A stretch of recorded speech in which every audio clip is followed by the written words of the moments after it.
Isang Facebook page post nga mula kay Flo Offs ang nagsabi kung bakit nga ba napakagaling magsalita at kumanta sa iba't ibang langwahe ni Stel ng SB19. Magaling siyang magsalita ng Bahasa or Indonesian language, magaling siyang mag-Nihongo or Japanese language, magaling siyang mag-Mandarin or Chinese, Taiwanese at Korean or etc. Well, narito po ang ilan nga daw reason ayon po kay Flo Offs. Malakas ang musical ear niya. As a singer, sobrang sharp ni Stel sa tono, pitch at pronunciation. Hindi lang basta kinakanta. Naririnig niya yung feel ng words kaya kahit ibang language, natural pa rin pakinggan. Maingat siya sa pagbigkas. Mapapansin mo talaga na binibigyan niya ng effort yung pag-pronounce, yung tamang accent, tono at pacing. Hindi niya minamadali, ramdam mo na gusto niyang irespeto yung wika. Performer with empathy. Hindi lang siya basta kumakanta.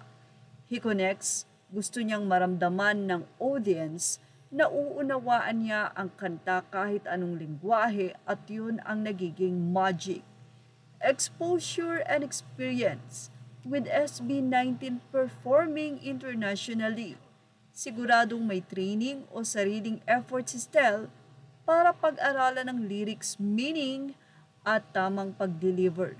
Hindi lang basta memorize, inaaral at inaalala. 5. Genuine passion for learning.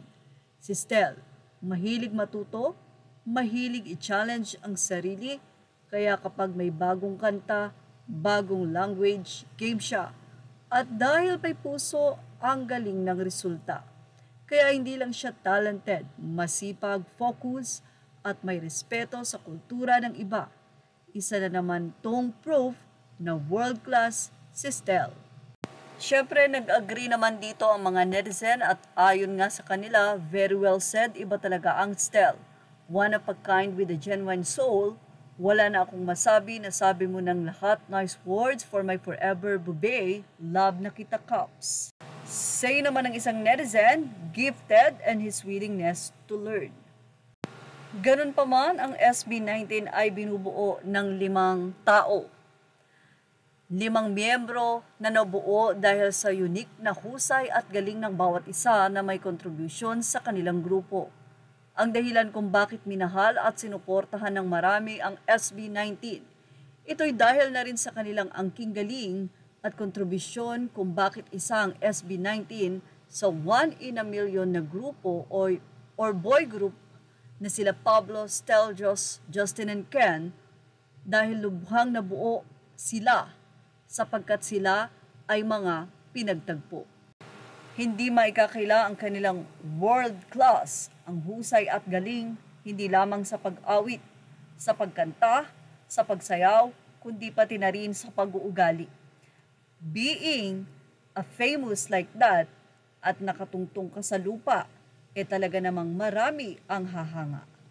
Yan ang ating showbiz snap update. Images are all credit to the rightful owners. Thank you for watching. Please like, share, and subscribe.